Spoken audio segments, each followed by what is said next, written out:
백부장이 선장과 선주의 말을 바울의 말, 그러니까 하나님의 말씀보다 더 믿었습니다. 그리하여 무리한 항해를 계속했고요. 불안했던 항해는 결국 위태로운 상황을 만나게 됩니다. 말씀보다 경험, 말씀보다 눈앞에 이익을 쫓던 사람들은 큰 어려움을 겪게 됩니다. 그들이 겪었던 어려움을 살펴보면서 우리 각자에게 주시는 하나님의 메시지를 받고 은혜 받는 시간 될 수 있기를 주님의 이름으로 축원합니다. 백부장이 선장과 선주의 말을 바울의 말보다 더 믿고 드디어 출항을 하였습니다. 글라데 항구에서 로마를 향하여 북쪽으로 항해를 시작했습니다. 13절 보시면 오늘 본문에 남풍이 순하게 불었습니다. 얼마나 좋아요. 북쪽으로 가는데 남풍이 불고 있으니까 정말 잘 됐다. 그래서 남풍이 불매 그들이 뜻을 이룬 줄 알았습니다. 선장의 말대로 항해는 괜찮아 보였습니다. 그러나 얼마 지나지 않아 14절 섬 가운데로부터 유라굴로라는 광풍, 허리케인입니다. 허리케인을 만나게 되었습니다. 하나님의 말씀을 따르지 않고 인간의 경험을 의지하여 결정했던 일은 얼마 되지 않아 큰 어려움을 만나게 되어 있습니다. 괜찮겠지 하고 막연한 희망과 기대를 가지고 우리가 일을 시작해도 하나님이 원하시지 않는 일이라면 결국 처음에는 잘 되는 것 같아도 뜻을 이루지 못하고 어려움을 만나게 됩니다. 요나라고 하는 사람이 있었습니다. 요나는 하나님의 뜻을 따라 니느웨로 가서 복음을 전하도록 명령을 받았습니다. 그것이 사명이었습니다. 그러나 요나는 그러고 싶지 않았어요. 자신의 백성을 괴롭히는 니느웨 백성들에게 복음을 전한다는 것은 못 견딜 일이었습니다. 요나는 도망치기로 작정합니다. 하나님이 동쪽 니느웨로 가라 할 때 서쪽 다시스로 가는 배를 잡아 타고 다시스로 도망하려고 하였습니다. 다시스는 지금 스페인입니다. 요나가 다시스로 가는 배를 잡기 위해 욥바 항구로 내려갔을 때 마침 거기 다시스로 가는 배를 만나게 됩니다. 지금처럼 정기 여객선이 정확한 날짜, 정확한 시간에 움직이던 때가 아니었습니다. 당대의 문헌을 보면 한 2달에 한 번꼴로 다시스로 가는 무역선이 움직였다고 하는데 요나가 욥바로 내려갔을 때 마침 거기서 다시스로 가는 배를 만났다는 것은 요나가 정말 잘 됐다, 어쩜 이렇게 잘 됐을까라고 생각을 하기에 매우 충분했습니다. 그러나 우리가 잘 알듯이 요나는 그 배를 타고 가다가 물에 던져지게 되고 물고기의 밥이 되고 고초를 많이 당합니다. 이렇게 하나님께 기도하지 않고 하나님이 원하시지 않는 일을 시작하면 처음에는 잘 되는 것 같습니다. 남풍이 불어 그 뜻을 이룬 것처럼 기분이 좋습니다. 그러나 결국 안 된다는 것을 여러분 꼭 기억하셔야 합니다. 하나님께 기도하지 않고 시작했는데 일이 잘 됩니다. 하나님의 뜻에는 맞는 것 같지 않은데 좀 찜찜한 마음이 있지만 계속해서 그 길을 걸어갑니다. 그래도 별일이 없이 순조롭게 진행되어 가고 있는 것, 그때가 조심해야 될 때입니다. 그때 정신을 차리지 않으면 결국 큰 일을 만나게 됩니다. 여러분의 인생 가운데서는 그런 일들은 여러분 혹시 있으셨어요? 저는 이 본문을 준비하면, 설교를 준비하면서 생각해 봤어요. 나도 하나님의 뜻에 맞지 않았는데 찜찜한데 계속 나갔던 적이 있었을까? 한 3번 정도 있었습니다. 미국에서 2번, 한국에 와서 1번 이렇게 있었던 것 같아요. 손가락을 다친 일이 1번 있었고요. 그리고 자동차 사고를 당해서 또 어려운 일이 1번 있었습니다. 몇 년 전에는 발가락이 부러진 일도 있었죠. 다 알고 보면 다 하나님이 원하시지 않는 것, 하나님 기뻐하시지 않는 일을 계속 하려다가 그런 일을 만났던 것을 저는 경험하게 되었습니다. 여러분, 지금 막연하게 괜찮겠지 아무 일도 없는데 이 정도 불순종하는 것은 어떻겠어, 다들 남들도 그렇게 하는데 하면서 불순종의 길을 가고 있는 분이 계시다면, 남풍이 순하게 분다고 다 잘 될 것이라고 생각하신다면 빨리 멈추시든가 돌이키셔야 돼요. 그러지 않으면 얼마 못 가서 큰 광풍을 만나고 어려움을 당하게 될 것입니다. 하나님의 뜻과 다르게 움직이고 있을 때 남풍이 순하게 불면 오히려 불안해야 합니다. 얼마 안 되어 큰 광풍을 만나겠구나 라는 생각을 가질 수 있기 때문에 그렇습니다. 그것을 예상하고 지금 당장 멈출 수 있으면 여러분 멈추시기를 주님의 이름으로 축원합니다. 자, 이렇게 이제 갑니다. 가서 광풍을 크게 만났습니다. 15절 보면 배가 밀려 바람을 맞추어 갈 수 없어 가는 대로 두고 쫓겨가다가 이제 통제가 안 되었습니다. 배가. 그래서 이제 바람이 부는 대로 이제 내맡기고 가고 있었습니다. 겨우 가우다라고 하는 작은 섬 아래로 지나 간신히 거루를 잡아 끌어올리고 줄을 가지고 선체를 둘러감고 스르디스 물 밑에 모래 언덕을 말합니다. 그래서 배가 이렇게 가다가 탁 걸리면 큰일 나는 그런 모래 언덕에 걸릴까 두려워하여 연장을 내리고 그냥 쫓겨갔다. 그냥 물결이 흐르는 대로, 바람이 부는 대로 쫓겨갔다고 써 있습니다. 선장은 자신의 경험을 믿고 출항을 결정했고 선주는 자신에게 돌아올 이익을 놓칠 수가 없어서 출항을 허락했습니다. 선장과 선주는 각각 자신들이 얻게 될 이익을 위해 그렇게 행동했던 것이었습니다. 그러나 하나님의 말씀을 따르지 않은 대가는 매우 컸습니다. 무역 상품들을 하루라도 더 빨리 운반하여 경제적인 이득을 얻으려고 했던 그들의 시도는 모두 헛수고가 되어가고 있습니다. 조금 전에 읽었던 것처럼 가는 대로 두고 쫓겨갔고 간신히 거루를 잡았고 그냥 쫓겨 흘러가게 되었습니다. 그들은 애를 썼습니다. 어떻게 해보자고 풍랑을 맞아서 심히 애썼습니다. 하루 동안 애쓰다가 이튿날이 되었습니다. 18절 이튿날 사공들이 짐을 바다에 풀어버렸습니다. 짐의 무게 때문에 균형을 잡을 수 없어서 결국 그 짐, 우리에게 큰 이익을 가져다 줄 것 같았던 그 짐을 자기 손으로 던지기 시작했습니다. 그리고 3일째 되는 날에는 배의 기구를 그들의 손으로 내버리게 되었습니다. 이제는 배에 어떤 필요한 기구들도 내 목숨보다는 중요하지 않다고 여겼던 그들은 스스로 자신의 힘으로, 자신의 손으로 배의 기구들을 내버리게 되었습니다. 20절 보면 여러 날 동안 해도 별도 보이지 않았습니다. 밤낮으로 폭풍 때문에 캄캄했습니다. 해도 보이지 않고 별도 보이지 않았으니 방향을 잃었습니다. 별도 북극성을 보고 북쪽으로 향하여 방향을 잡고 움직여야 될 텐데 별도 보이지 않았으니 밤낮으로 방향 감각을 상실했습니다. 어디로 가야 할지, 어떻게 해야 될지 몰랐습니다. 그렇게 여러 날이 흘렀습니다. 이제 구원의 여망마저 없어졌더라 20절에 쓰였습니다. 이제는 살 소망이 없어졌습니다. 21절 여러 사람이 오래 먹지 못했습니다. 빨리 운반을 해서 좀 더 비싼 경쟁력으로 운임을 챙기고 그것 가지고 잘 살아보려고 했던 이들의 계획은 물거품이 되었습니다. 먹지도 못하는 상태가 되었습니다. 선장은 폭풍을 뚫고 약속된 항구에 도착하게 했다는 멋진 한 줄 경력을 위해 선장은 출항을 했었습니다. 그러나 그의 한 줄의 경력도 비싼 운송비로 인한 이익도 오래 먹지 못하는 그런 상태로 전락하게 되었습니다. 여러분, 하나님의 말씀대로 살지 않으면요, 우리가 잘 살아보겠다고 하는 그 노력도, 남들보다 조금 앞서려고 하는 그런 많은 수고도 헛수고됩니다. 헛수고돼요.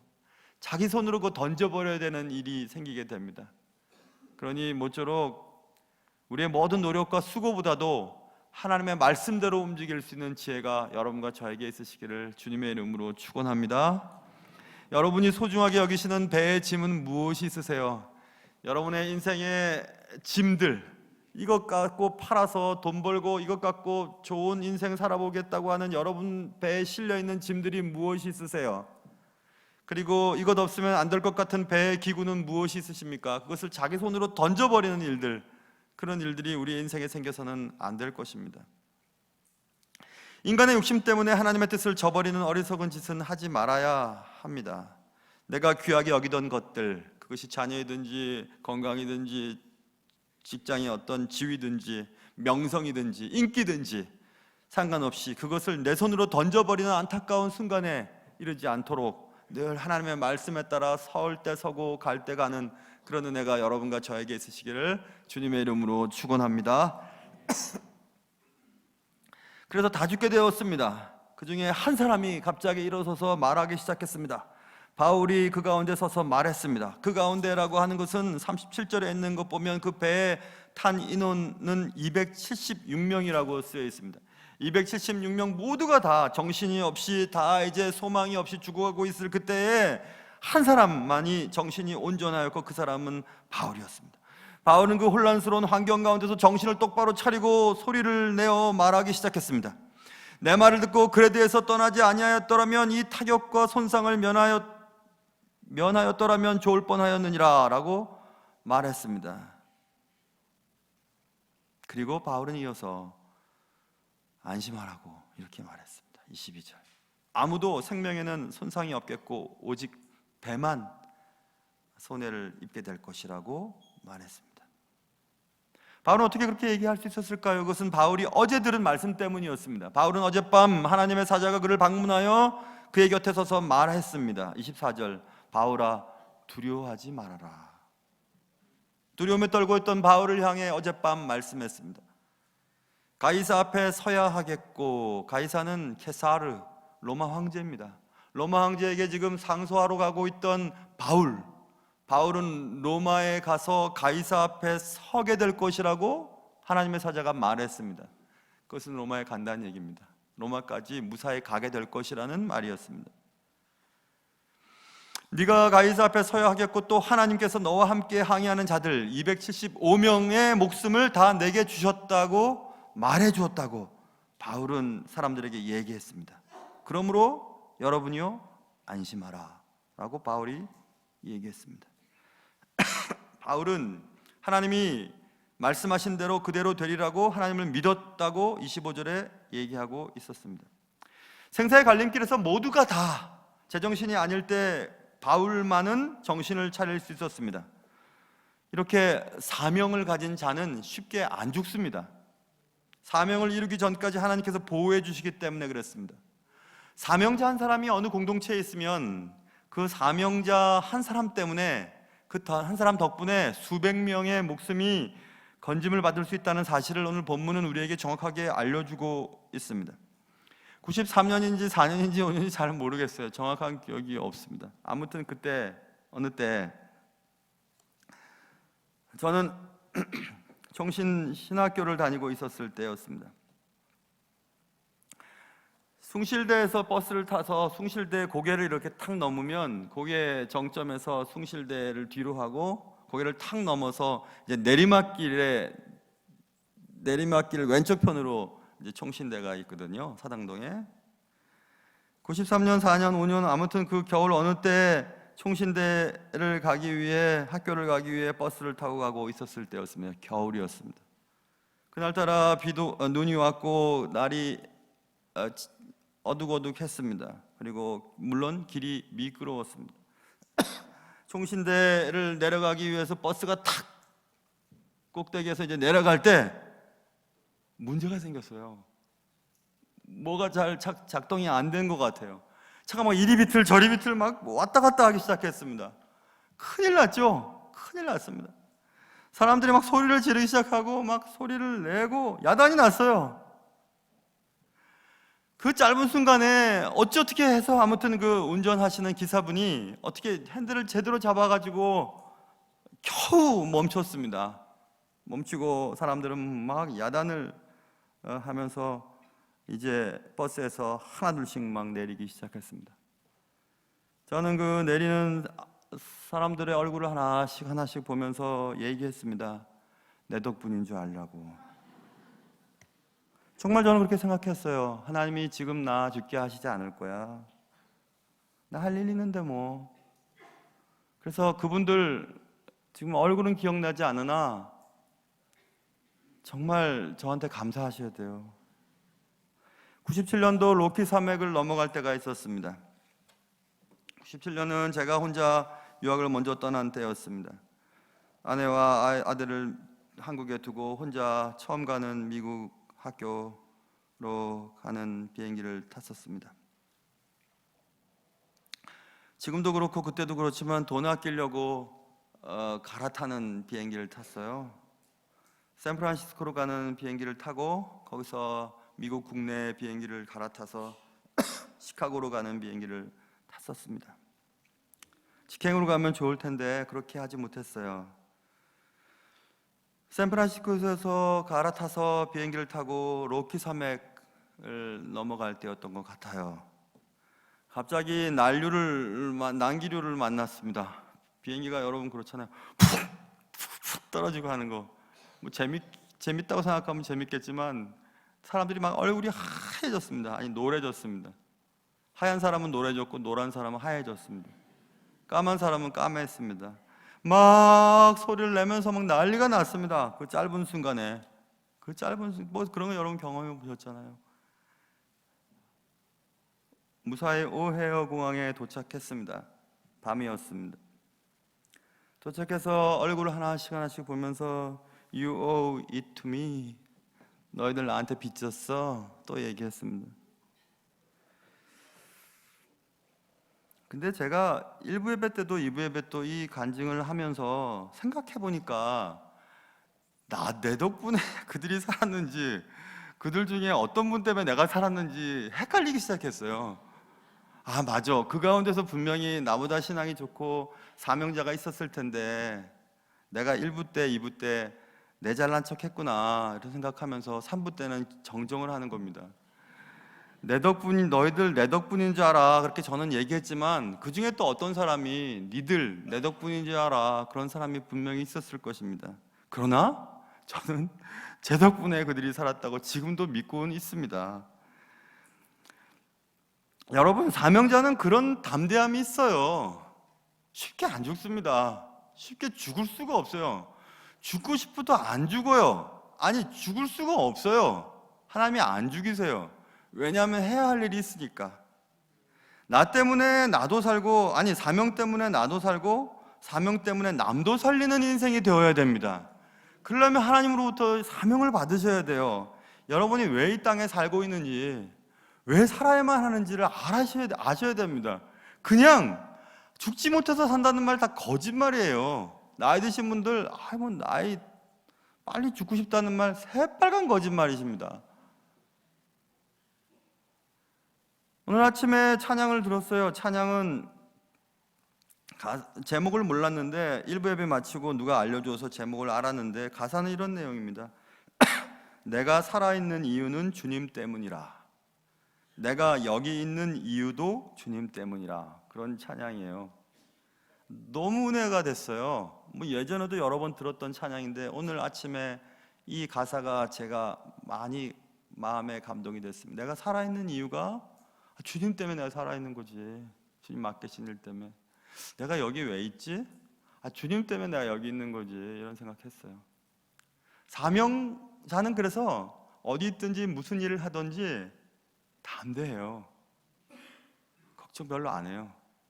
하나님 맡기신 사명하기 위해서 내가 하나님 살려주시면 사는 거고, 하나님 여기 보내셨으니까 하나님이 하시면 하는 거지, 내가 뭐 할 수 있겠나 이런 생각을 하게 되는 것입니다. 벌써 2020년이 됐으니 제가 우리 교회 부임한 지 햇수로 11년째 되는 해예요. 제가 우리 교회에서 하나님이 내게 보내신 사명 때문에 사역을 하고 있다고 저는 분명히 믿거든요. 그 사명 하나님께서 이루시면 이제 내가 할 일 다 하겠지, 뭐 그런 생각 가지고 사역하는 거죠. 특별히 뭐 어떤 계획이나 목표 그런 거 없어요. 하나님이 내게 허락하신 일들 그냥 하면 되는 거죠. 그래서 우리가 제일 바보 같은 사람들이 어떤 사람이냐면요, 하나님 맡기신 사명, 그 사명은 자녀를 기르는 일, 또 삶의 현장 속에서 여러분에게 맡기신 여러 가지 일들 모두가 다 마찬가지인데 그것들을 안 하겠다, 그만두겠다 하는 것들이 바보 같은 짓이에요. 하나님은 우리에게 사명을 맡기시면서 우리가 잘나서, 우리가 할 수 있어서, 능력이 좋아서 맡기시는 것 아니에요. 하나님 나라 갔을 때 하나님 앞에 천국 상급을 위해서 우리에게 맡기신 것이에요. 그러니 우리는 그것을 잘 감당할 뿐입니다. 우리가 안 하겠다 하면 하나님은 다른 사람 맡기세요. 우리 말고도 얼마든지 하나님의 일을 하실 분들은 많이 계십니다. 그러니 여러분의 삶과 여러분의 삶의 현장 속에서 여러분이 감당해야 될 여러 가지 일들, 감사함으로 그 일을 감당할 수 있기를 주님의 이름으로 축원합니다. 많은 화물보다 중요한 것은 사명이었습니다. 배보다 중요한 것도 사명이었고요, 수백 명의 생명보다 소중한 것도 사명이었습니다. 여러분에겐 사명이 있습니까? 하나님, 나는 내게 맡기신 이 사명을 감당하기 위해서 하나님 살려주셔야 되고, 이 사명을 감당할 수 있는 힘을 주셔야 되고, 감당할 수 있도록 하나님 매일매일 도와주셔야 됩니다 라고 하는 그런 사명들이 있으십니까? 90년도 이 같아요. 1990년도 저는 그때 은행원이었습니다. 신학을 이제는 해야 되겠다는 생각을 가지고 기도원에 들어갔더랬습니다. 하나님, 어릴 때 주님 앞에 주님이 부르시면 주의 일을 한다고 했지만 지금 좀 너무 늦은 것 같기도 하고, 지금 직장생활도 열심히 잘하고 아이도 길러야 하고 지금 다시 신학 공부를 하는 것은 좀 늦은 것 같은데, 그래도 하나님 앞에 여쭤보기 위해서 기도원에 들어갔습니다. 들어갈 때 성경책 하나만 갖고 가려고 하니까 심심할 것 같더라고요. 그래서 기독교 서점에 들려서 책을 한 권 사가지고 가야지 하고 책을 고르고 있었습니다. 책의 내용도 보기도 전에 책의 제목이 제 눈에 와닿은 것이 있었습니다. 그것은 한 사람을 찾습니다 라고 하는 책의 제목이었어요. 이미 고인이 되신 하용주 목사님이 지으신 책이었던 것 같은데요, 한 사람을 찾습니다 라고 하는 책이었습니다. 그 책의 내용이 제일 기억은 나질 않아요. 그러나 그 책을 읽으면서 한 구절 말씀이 제 마음속에 와 닿았습니다. 그것은 에스겔 선지자를 통하여 주신 하나님의 말씀이었습니다. 에스겔 22장 30절의 말씀이었습니다. 하나님께서 에스겔을 통해서 이렇게 말씀하셨습니다. 이 땅을 위하여 성을 쌓으며 성 무너진 데를 막아서서 나로 하여금 멸하지 못하게 할 사람을, 못하게 할 사람, 거기서 a person이에요. 한 사람을 말해요. 한 사람을 내가 그 가운데서 찾다가 찾지 못하였으므로. 제가 주님 앞에 계속 기도했던 것은 그런 기도였거든요. 하나님, 이 땅에 교회가 얼마나 많아요. 그리고 좋은 목사님들, 훌륭한 목사님들 얼마나 많아요. 잘 준비되신 목사님들 얼마나 많아요. 근데 제가 지금 신학 공부해서 좋은 목사 될 것도 확률도 없고, 저는 또 능력도 없고, 이 많은 목사와 이 많은 교회에 또 한 사람 더 해본들 뭐 대단하겠어요 하고 기도하고 있었던 때였거든요. 그런데 조금 읽었던 에스겔 22장 30절, 하나님이 찾고 계시대요. 내가 그 22장 30절 바로 앞절 그리고 바로 뒷절을 읽어보면 하나님께서 이스라엘 백성들에게 진노를 내리시려고 작정을 하셨는데, 진노를 내리시기 바로 전에 하나님이 한 사람이라도, 하나님의 마음에 드는 한 사람이라도 내가 찾으면 내 진노를 그냥 머물러야 되겠다고 결심을 하신 거예요. 그래서 하나님이 온 땅을 두루 감찰하면서 내 마음에 드는 한 사람을 찾으셨어요. 그런데 없었어요. 그래서 31절부터 보면 하나님이 진노를 땅에 뿜어 넣으시는 부분들이 나와 있습니다. 그래서 제가 그때 하나님 앞에 기도했어요. 하나님, 제가 뭐 대단하고 또 뭐 할 수 있는 일이 있겠습니까? 그러나 하나님이 세상을 이렇게 바라보시면서 하나님의 마음에 드는 한 사람이 되고 싶습니다. 그렇게 기도했던 적이 있었어요. 그러면 제가 속해 있는 곳이 하나님의 진노가 머물 수 있는 곳이 될 수 있겠지. 내가 능력이 없어도 하나님의 마음에 드는 한 사람만 될 수 있다면 나 때문에 내 공동체가, 내가 속해 있는 교회가, 또 내가 훗날 사역해야 될 목회 현장이 좀 나아질 수 있지 않을까? 이런 생각을 하게 되었습니다. 하나님께서는 진노하시고 벌 주시고 심판하시려고 하시지 않으세요. 하나님은 어쨌든지 하나님은 여러분들을 살리시고 구원하시고 천국으로 이끄시기 위해서 애쓰고 계십니다. 그래서 주님은 지금도 하나님의 진노의 손을 머물고 심판을 늦추고 계시고 있으세요. 그리고 한 사람, 하나님의 마음에 드는 한 사람이 제대로 여러분의 역할을 감당하는 그 공동체를 살리기 위해서 말입니다. 그 한 사람 때문에 많은 수백 명의 사람들을 살리기 위해서 지금도 하나님은 찾고 계시다고 지금 말씀하고 계십니다. 그게 사명자예요.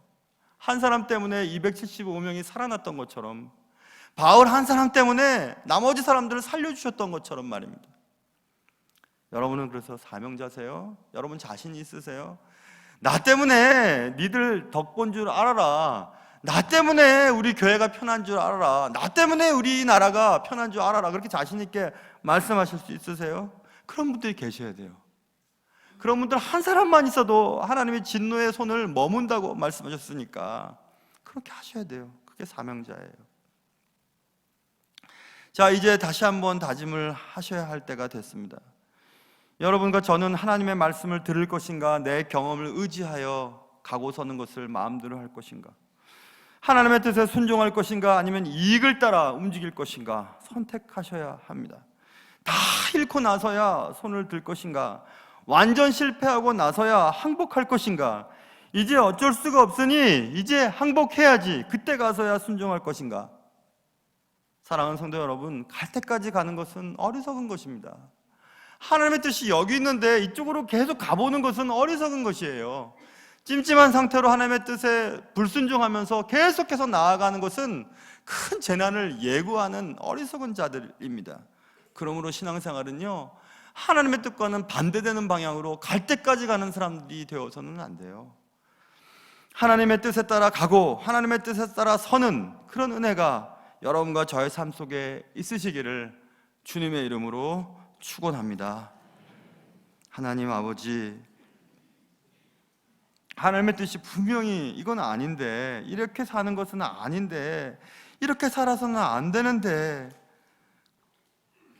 그래도 갈 때까지 한번 가보지 뭐, 그렇게 하면서 가는 인생 되지 않게 하시고, 남풍이 순하게 불어 그의 뜻을 이룬 것처럼 여겼지만 얼마 못 가서 큰 광풍을 만나고 그 소중한 짐들을 다 바다에 던지고 배의 기구도 스스로의 힘으로 다 빼서 던져버리고 먹지도 못하고 이리저리 흔들리면서 방향도 분간하지 못하며 죽어가고 있는 우리의 인생의 항로는 아닙니까? 사랑하는 주님, 하나님의 말씀을 듣고 사명을 받아서 나 때문에 나도 살고 이웃도 살리는 그런 소중한 사명인으로 살게 도와주시옵소서. 귀하신 예수님의 이름으로 기도합니다.